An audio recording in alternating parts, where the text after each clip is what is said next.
नमस्कार, सनमार्ग लाइव में आपका स्वागत है। मेरे साथ हैं बीजेपी विधायक विरेंची नारायण जी। विरेंची जी, 5 दिवसीय जो ये सत्र है, रोज हंगामे की भेंट चढ़ रहा है। देखिए, बहुत दुखद है ये।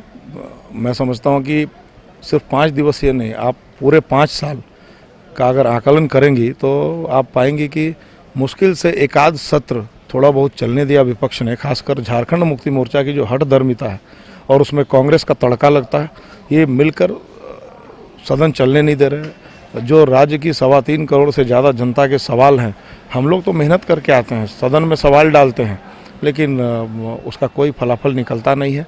मैं व्यक्तिगत रूप से भी बहुत दुखी हूँ और एक कहावत है कि अंत भला तो सब भला। लग रहा था जिस तरह से परसों थोड़ा सदन चला तो लग रहा था कि शायद सदन चले, लेकिन आज भी आपने देखा कि इनके पास कोई मुद्दा नहीं है, कोई विषय नहीं है। अब स्थानीय नीति कब की बन गई और आज ये कह रहे हैं कि स्थानीय नीति रद्द करो। जिस तरह से कल वनाधिकार कानून को लेकर इन लोगों ने हंगामा मचाया, अब आप सोचिए कि 14 साल में 43,000 लोगों को वनाधिकार पट्टा दिया गया। हमारी सरकार ने 4.5 साल के अंदर 68,000 लोगों को वनाधिकार पट्टा दिया। हम लोग ये सरकार न्याय करने वाली सरकार है। माननीय रघुवर दास जी के नेतृत्व में झारखंड का चतुर्दिक विकास हो रहा है। दरअसल ये लोग पूरी तरह से फ्रस्ट्रेशन में, पूरा का पूरा विपक्ष का कहना है कि मॉब लिंचिंग के जो मुद्दे हैं, बेरोजगारी का जो मुद्दा है, वन अधिकार अधिनियम का जो मुद्दा है, ये सब ऐसे मुद्दे हैं जिस पे वो सरकार से जवाब चाहते हैं। देखिए, जनता इनको जवाब देगी। 3 महीने मात्र बचे हैं और जनता ने तो 2 महीने पहले जवाब दिया भी। ये विषय कोई आज नहीं उठा रहे हैं। भारतीय जनता पार्टी के विरोध में इनके विषय जब से यह 4th विधानसभा सत्र शुरू हुआ तब से इन विषयों को ये उठा रहे हैं, लेकिन जनता ने लोकसभा चुनाव में इनको ठोक के जवाब दिया। 14 में 12 सीटों पे इनको हरवाया और 81 में 63 विधानसभा क्षेत्रों में भारतीय जनता पार्टी को विजयश्री दिलाई। तो जनता ने अपना फैसला सुना दिया, 3 महीना बाद भी सुनाएगी। दरअसल ये लोग रास्ता तलाश रहे हैं भागने का, ये पूरी तरह फ्रस्ट्रेशन में है। इनको समझ में नहीं आ रहा है कि हमें करना क्या है। तभी 3 साल पहले जो विषय आया है उसको लेकर आज खड़े हो रहे हैं। अगर कोई वैसा संवेदनशील विषय, वैसा कोई विषय होता। जैसे आपने संवेदनशील विषय की बात की, कल एक बहुत ही दुखद घटना घटी है। 5 साल की बच्ची फलक परवीन, जिसकी नाले में गिरने से मौत हो गई। मतलब 2 घंटे तक स्थानीय लोग उसे तलाशते रहे, बाद में उसे निकाला गया और डॉक्टरों ने उसे मृत घोषित कर दिया। तो कहीं ना कहीं क्या ये नगर निगम की लापरवाही को नहीं उजागर करता? निश्चित रूप से वो घटना बहुत ही दुखदायी है और मैं भी इंसान हूँ। मैंने भी जब ये खबर सुनी तो हमारे भी रोंगटे खड़े हो गए। मैं सरकार से भी आग्रह करता हूं कि जिन लोगों ने भी वो नाली को खुला छोड़ा, कौन दोषी हैं, सरकार स्वतः संज्ञान ले रही होगी। मैं उम्मीद करता हूं कि जो भी उसके लिए दोषी हैं उसके खिलाफ कार्रवाई होगी।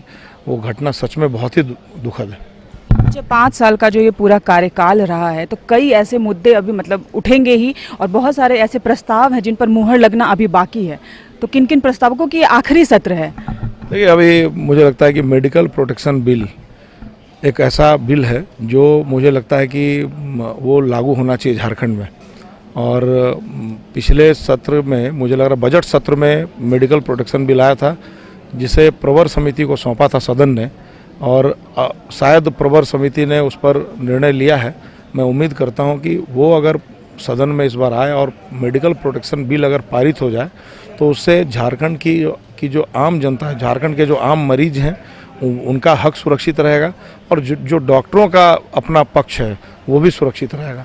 एक निर्दोष बिल प्रवर समिति के माध्यम से आने वाला है। मैं उम्मीद करता हूं कि इसी चलते सत्र में यह पारित हो जाए ताकि झारखंड की जनता को विशेष करके इलाज के क्षेत्र में लाभ हो।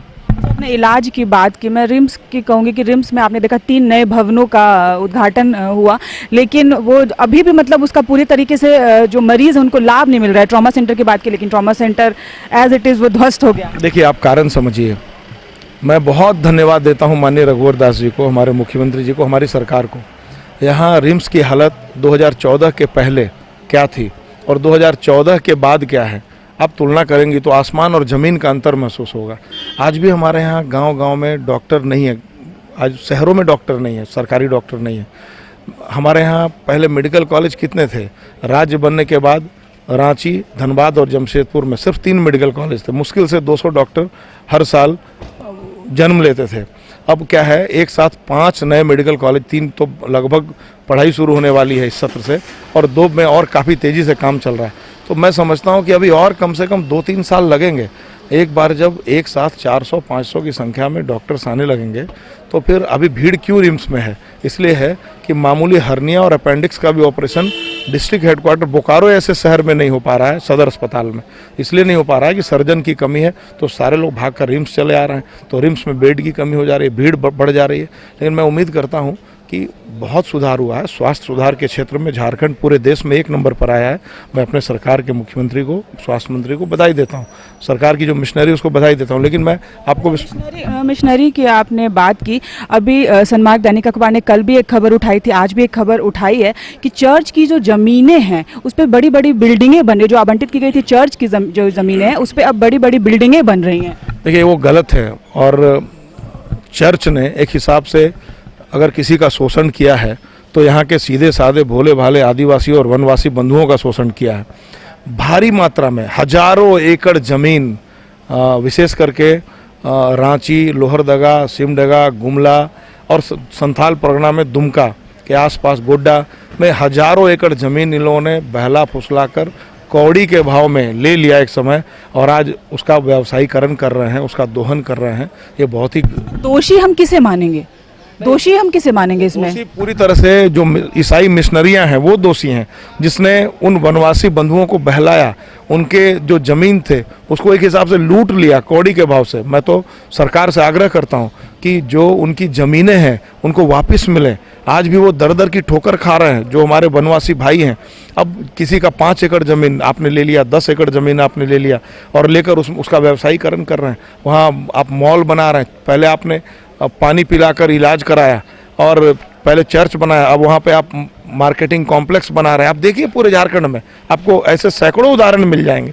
इसलिए मैं सरकार से आग्रह करता हूँ कि इस प्रकार जिस तरह से ईसाई मिशनरियाँ आतंक का पर्याय बन गई हैं, भोले भाले वनवासियों की ज़मीनों को लूटने का काम किया है, उनको कड़ी से कड़ी सज़ा मिलनी चाहिए। तो समस्याओं और मुद्दों की बात हो गई। अगर हम विधानसभा चुनाव की बात करें, आगामी विधानसभा चुनाव की, तो क्या कुछ तैयारियां हैं बीजेपी की तरफ से? क्योंकि महागठबंधन की हम बात कर रहे हैं तो महागठबंधन अभी तक कुछ भी स्पष्ट नहीं कर पाया है, क्योंकि बिखराव उसमें हमें साफ देखने को मिल रहा है। आप लोगों की तरफ से कितनी तैयारियां? क्योंकि अब तो आजसू के साथ आप लोगों का अलायंस था ही, लेकिन एलजेपी भी कह रही है कि 6 सीटों पर वो चुनाव लड़ेगी। देखिए, पहली बात तो किसको कितनी सीटें मिलेगी वो बोलने के लिए मैं अधिकृत नहीं हूँ, और हमारी पार्टी है, पार्टी में बड़े नेता हैं, वो मिल बैठकर तय करेंगे। दूसरी बात कि हमारा जो गठबंधन है, हमारा जो एनडीए है, वो एनडीए में जनता दल यूनाइटेड का बयान आया है कि हम बिहार और केंद्र छोड़कर कहीं साथ नहीं रहेंगे।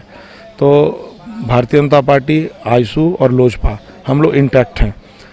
दूसरा पक्ष है यूपीए का। तो यूपीए का जो महागठबंधन है वो बिल्कुल रसातल में चला गया, उनका गठबंधन फेल है, और मुझे लगता नहीं कि उनका गठबंधन होने वाला भी है। और अगर महागठबंधन बना भी लेंगे तो भी कोई फर्क नहीं पड़ता है, इसलिए कि महागठबंधन के बैनर तले ही उन्होंने लोकसभा चुनाव लड़ा था और 14 में 12 सीटें हार गए। इसलिए कोई परेशानी की बात नहीं है। हमारे राष्ट्रीय अध्यक्ष जी माननीय अमित शाह जी ने और हमारे कार्यकारी राष्ट्रीय अध्यक्ष श्रीमान जगत प्रकाश नड्डा जी ने एनडीए के लिए जो 65+ का टारगेट फिक्स किया है, मैं आपको विश्वास दिलाता हूं, आज जो हाउस में जो ड्रामा, जो नौटंकी ये लोग कर रहे हैं, वो उसी का डर है कि इनके पास कोई विषय नहीं है, और ये जब जनता के बीच जाएंगे तो क्या कहेंगे।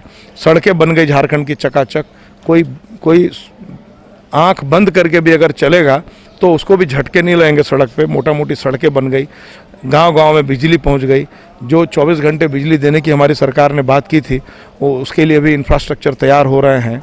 ग्रिड, जहां 138 ग्रिड की ज़रूरत थी, मात्र 36 ग्रिड झारखंड में थे, एक साथ 108 ग्रिड का निर्माण हो रहा है, नए ग्रिड का निर्माण हो रहा है। बड़ी संख्या में पावर सब स्टेशंस बन रहे हैं। तो सड़क, स्वास्थ्य, बिजली, पेयजल के क्षेत्र में, हर क्षेत्र में तेजी से सुधार हो रहा है। इसलिए लेकिन बिजली की आपने बात की, बिजली की हम स्थिति देखेंगे तो झारखंड में बहुत बिजली जा रही है। बिजली की मतलब भारी किल्लत हम कहेंगे। अभी फिलहाल 1-2 साल से झारखंड जो है वो झेल रहा है। देखिए, 1-2 साल से नहीं, झारखंड 70 साल से झेल रहा है। और मैंने कहा कि 138 पावर ग्रिड चाहिए थे, वहाँ सिर्फ 36 पावर ग्रिड थे। अब 102 नए पावर ग्रिड का निर्माण ये सरकार करा रही है। बड़ी संख्या में पावर स्टेशंस बन रहे हैं, तो आखिर बिजली, ये सही है कि हमारी बिजली हम दूसरे राज्य को बेचते हैं, हमारे पास इंफ्रास्ट्रक्चर नहीं था, किसी सरकार ने इंफ्रास्ट्रक्चर पर ध्यान नहीं दिया। पहली बार माननीय रघुवर दास जी की सरकार ने इंफ्रास्ट्रक्चर पर ध्यान दिया, और मैं आपको विश्वास दिलाता हूं कि आने वाले 3 महीने के अंदर वो आप देखेंगे परिस्थितियां कि कम से कम 22-23 घंटे बिजली मिलने लगेगी झारखंड में। विनय जी, आपका बहुत बहुत धन्यवाद। तो ये थे हमारे साथ विनय नारायण जी, जिन्होंने स्पष्ट किया कि महागठबंधन जो है वो अभी भी फूट की स्थिति में है, और विपक्ष जो लगातार सदन में हंगामा कर रहा है वो कहीं ना कहीं उसका डर है। सहयोगी दीपक के साथ कीर्ति तिवारी, सनमार्ग लाइव, रांची।